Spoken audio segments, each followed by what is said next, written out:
Today has been absolutely amazing. We slept in, got tons of rest, and then we rode to shore and had an awesome picnic on the beach. We grilled some chicken, we drank some wine, we relaxed, Morty swam. It was so relaxing. And we rode back to the boat, which was a mini adventure in itself. And then we sailed up the river here, and we're coming up on our anchorage pretty soon. The sun is still up in the sky.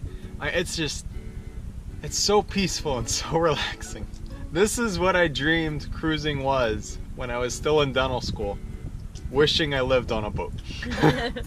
So it's nice to have dreams come true. This has probably been the best day of cruising so far, just because we've been able to reap all the benefits of it. We were able to just pull up on this random beach that nobody ever goes on, obviously. I mean, it was totally secluded. And we were able to just enjoy ourselves and not worry about our anchorage, not worry about the boat. Morty was able to just run around. It was so nice. Plus, now I have cheese. Today's great. Nothing against Solomon's Island, but this is way more our speed. We've had so many people recommend Solomon's to us, so we were pretty excited to experience it, but honestly, this is more of what we enjoy. Just a nice, calm, smooth sail, a good place to grill, and Solomon's was just expensive and small and narrow. Really, we were surrounded by people. We couldn't let out very much chain because we were stuck in this narrow little, what is it, a creek? Anchorage the whole time. This is what we expected, kind of, with Solomon's. And this is what we're getting in St. Mary's. I would recommend St. Mary's over Solomon's for a sailor any day. Could you sit closer to me? You're so far away. Yes. So anyway. Yes. So Solomon's, we felt, is a nice place if you want to spend some cash. If you're gonna go on a road trip and get a cute little bed and breakfast, everything is within walking distance. It's a really sweet place to visit. Yeah. So that I understand. But if you're coming in by sail, it's a little different. Especially if you want to anchor. Like, there's tons of marinas, so if you want to tie up somewhere, there's a slip available. There's no issue there. They just charge a ridiculous amount. So their regular rate is $250 a foot per night. And on Labor Day weekend when we were there, it was $295 a foot. So it was a little intense, a little insane. Yep. And we're, trying to save up for this giant trip. Yeah. So we like to anchor places because it's free. So we anchored in, it was in Back Creek, and the creek kind of goes narrow and then puffs out and narrow and puffs out. So we anchored in the middle of one of those little big parts, and it was still so narrow that we couldn't let out enough scope. So then we weren't dragging. It was more like the anchor slowly moved through the mud. So every couple days we had to reset the anchor because we were backing into marinas around us. Yeah, so in conclusion, we did have fun. Yes. We can see why people like it. Yes. But it wasn't really for us. Yeah. In, the broader spectrum of things. We wouldn't go back. Yeah. Except for more wine. Yeah. That wine was awesome. The wine was good. Yeah. Since Herbie's driving, and we're going about 1 knot. 1.3. 1.3. I'm going to continue and have a little bit more wine. Cheers to excellent sailing.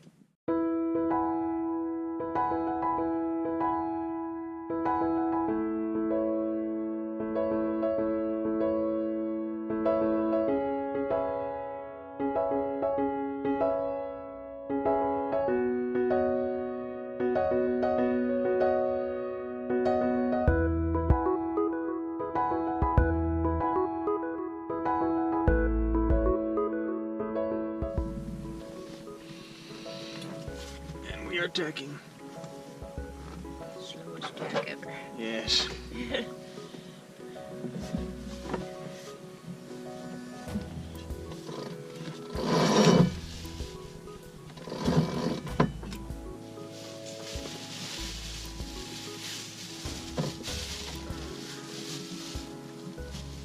might not be having corn tonight. Why not? It's, yep. Oh. Meshy.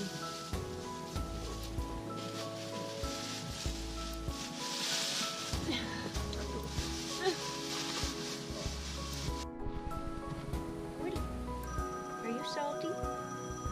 Are you a salty dog? Yep. You are.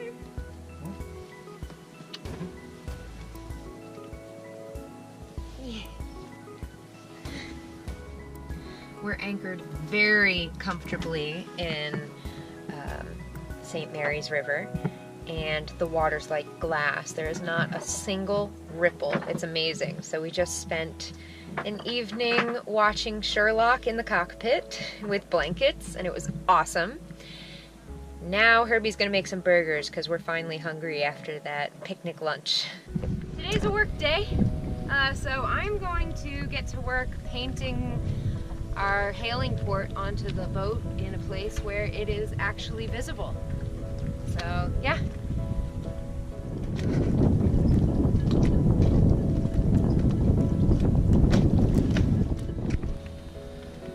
So we're now federally documented, which means that our boat is no longer state registered. It's registered pretty much with the Coast Guard, the federal government. So Maddie's painting the hailing port on the transom, and I'm going to peel off our state registration stickers because now that we're federally documented, you can't be state registered and federally documented at the same time. You have to be one or the other. So when you're inland in the same state's waters and you never go anywhere, state registration's fine. When you go overseas, it's nice to be documented. Makes things happen a little smoother. I've made the mistake of caring whether or not this looks pretty. Therefore, it is taking me forever.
Was that. One task complete.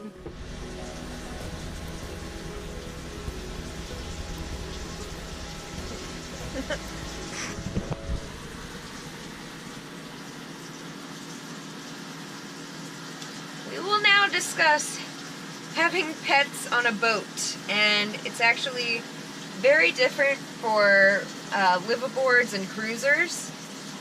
So we're going to talk about our experiences while living aboard versus our experiences cruising and how we plan to deal with that. So if you've been watching us for a while, you know that we have pets on a boat. We have two pets. Morty, this is Morty, and that's Sammy. Yes, Sammy is a parrot. Yes. So Morty is 4 and Sammy is 11. And Herbie has had Sammy for longer than he's had me. So the two of them have a really special bond. And we're close. I pretty much married Herbie for Morty, so. And Sammy technically married Maddie by reciprocity. Yes. So when we were in the marina, having pets on a boat was really easy. It was just like any other thing. Yeah. You just, especially the dog, you just walk him every day. You know, people are like, where do you walk him? Well, we lived in a marina, which was in a neighborhood, so we walked him in Fells Point. And he loved it, and we took him to dog parks and everything. It was important to get exercise because the boat is so small. That's the only thing. So we had to walk him 3 healthy times a day. Yeah.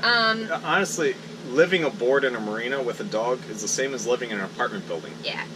There's some space inside, but not really. You have to take the dog out for a walk. Yeah, so Morty was happy, and Sammy's happy as long as Herbie is present. Yeah, so a bird on a parrot's actually really easy. A bird on a parrot. Sorry, a bird on a boat is really easy because they have a cage. So as long as you have a cage, you kind of bird-proof the boat so they can't, you know, chew through your wiring or destroy your wood.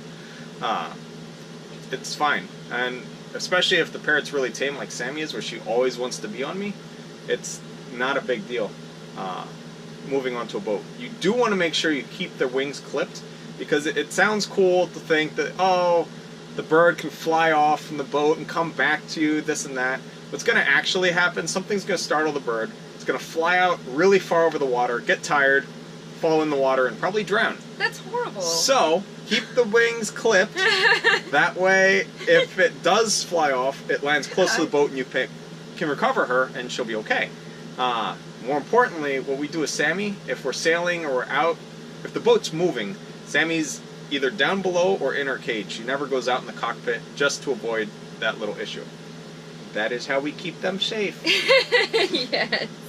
So safety obviously is an increased issue on the boat, but we handle it and it's fine. Now cruising poses an entirely new boatload of issues when it comes to pets, because we were researching because we really wanted to take Morty and Sammy on our big year and so long voyage, but unfortunately there were so many things that came up as red flags for us. We decided that it's going to be best if we don't take them with us when we leave the United States. Yeah. So I grew up in Puerto Rico, and it's a U.S. territory, and the officials there are crooked as all get out, but not as bad as outside the U.S. And you'd see a lot where they'd like something and confiscate it from whoever they were searching and inspecting. So to think that's where it's not so corrupt, I figured we'd get somewhere they'd think, oh, Sammy's an awesome parrot. My kid would love that bird. I'm going to confiscate it. So Sammy's not going with us for that. And then Morty isn't coming along because a lot of these islands don't have rabies, and they don't want rabies. Which is understandable. Rabies is bad. So they have all of these ridiculously complicated hoops that you have to jump through to import a dog into those countries, because dogs carry rabies and they don't want rabies coming in, so they figure we make it hard, no one brings their dog, no one gets rabies. So Morty would have to be quarantined for 40 days every time we went into a new country, and he'd have to have a rabies shot. Yeah, pretty frequently. A lot of these countries want you to have a rabies shot within the last 8 to 10 months. And usually for a dog, you get a rabies shot every 3 years. So of course he's up to date on his rabies shot, but not to them. Yeah. Now, the funny thing about this, to get to these remote places, you would have to sail your rabid dog to that country. You die from rabies before you get there. Anyway. But, yes, these are the laws of these countries, so you have to deal with them. An even bigger reason for me, though, for not bringing Morty along was just the fear that if something terrible were to happen to us and we did need to get rescued, they wouldn't rescue Morty, because they don't rescue pets. Yeah, they take people, not pets. Yeah, so we'd have to... I don't even want to think about it. So, we're going to keep them safe, we're going to keep them at home. So cruising with pets, a lot of people do it, but we just We don't want to be jumping through the hoops and worrying about them all the time, and it's just going to be much easier, especially if we need to also stay in a hotel somewhere for some reason. Yeah. Our boat's on the hard, it's getting worked on, whatever. Another reason is if we have to fly home for some reason, or say we want to fly home for the holidays. That's a big one. We are flying home for the holidays. We would have to then go through all these hoops to get the pet onto the land and then again onto an airplane. Like, it's super complicated. And then bringing them back, and oh my gosh. Versus us get somewhere, tie the boat up at a marina, and hop on a plane. So, my parents have have accepted the ownership, or no. Custodianship. My parents have accepted the responsibility of Morty for the next year or so while we are away. And Herbie's parents are going to take care of Sammy. And of course, we're worried because birds do have crazy attachments to their owners, so we are going to keep one of Herbie's shirts in her cage, and she's going to listen to these videos every morning. Yeah, she'll hear my voice. She'll hear his voice, and she does like his mom when he's not around. Yeah. So she'll take care of him, and it'll be okay, because his parents had birds forever. Yeah. In Puerto Rico, it's normal. Yeah, birds are a common pet in the islands. So, as far as cruising in general, like say you're not going international and you're just going on a cruise, say up and down the coast of the U.S., where it's all within the U.S. and you don't have to worry about customs or immigration and all. Then take your pets. Yes, pets are awesome. Yeah. Now, some differences from living aboard where you can just easily walk your dog anytime you want versus cruising when you're anchored is getting your dog to shore. So, a lot of our friends have trained their dogs to go on like a little square of AstroTurf.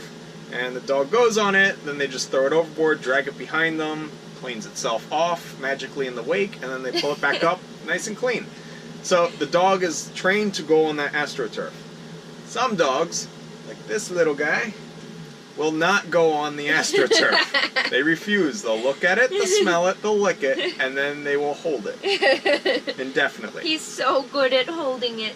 Yes. So. And then at night, he will revenge poop inside if we didn't take him to shore. But he's been really good this trip, and he's pooped on the deck, and it's been awesome, but we can't trust him to do that for 25 days as we cross an ocean. Yes.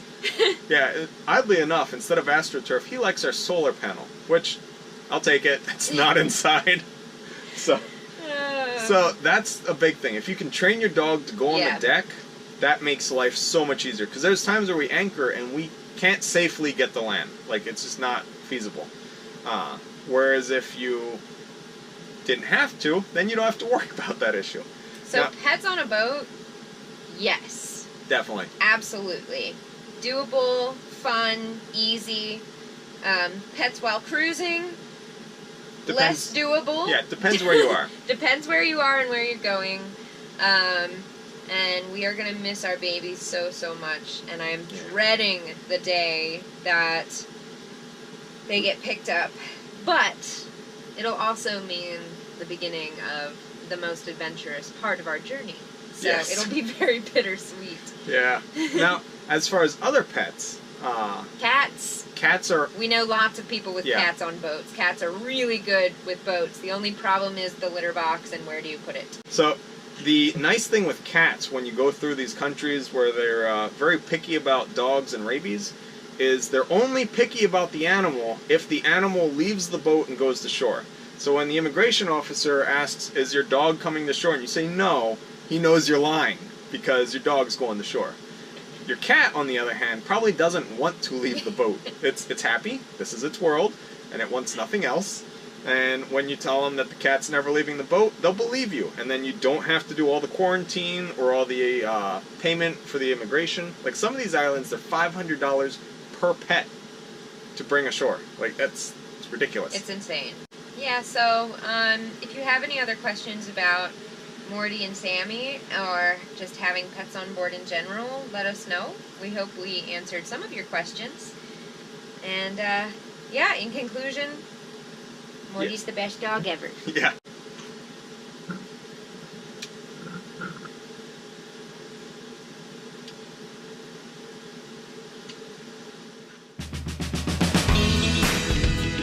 Next time on Sailing Wisdom, we raise anchor and set sail for Smith Island, and we talk about our solar panels. Thanks so much for watching. And if you want to become a sailing buddy, you can click the link down below to our Patreon account. Don't forget to like this video and subscribe to our channel. And when you click subscribe, make sure you click on the little bell in the annotation. That way you get notifications as soon as our next video is uploaded. Thanks so much.